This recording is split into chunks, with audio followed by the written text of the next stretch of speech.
ناظرین، یہ عرق الظبیہ مصلی ہے جو یہ عرق الظبیہ پہاڑ کے قریب ہے۔ یہاں آپ صلی اللہ علیہ وسلم نے نماز پڑھی تھی، اور مشہور کافر گستاخ عقبہ بن ابی معیط کو یہاں پہ آپ صلی اللہ علیہ وسلم نے قتل کرنے کا حکم دیا تھا۔ بدبخت بدترین انسان، گستاخ رسول صلی اللہ علیہ وسلم، جو آپ صلی اللہ علیہ وسلم کے گلے میں چادر ڈال کر کھینچنے کی کوشش کرتا تھا، منہ پر تھوکتا تھا، اور آپ صلی اللہ علیہ وسلم کے اوپر اجڑی ڈالتا تھا۔ بدر میں پکڑا گیا تھا تو یہیں پہ مردار کرنے کا حکم دیا تھا، اور اس مسجد میں آپ صلی اللہ علیہ وسلم نے نماز پڑھی تھی۔ یہ بیر روحا سے دور ایک علاقہ ہے، اور یہ ماشاءاللہ کیا بات ہے بھائی، کیا بات ہے اس مقام کی۔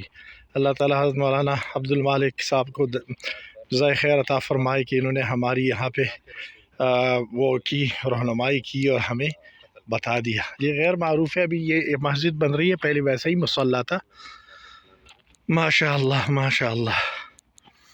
تو عرق الظبیہ یہ اس پہاڑی کا بھی نام ہے، اس سے اس طرف ورقان پہاڑ ہے جس کو آپ صلی اللہ علیہ وسلم نے جنت کا پہاڑ فرمایا، اس کے لیے دعا فرمائی۔ ورقان پہاڑ وہ سامنے والا، جی جی جی جی۔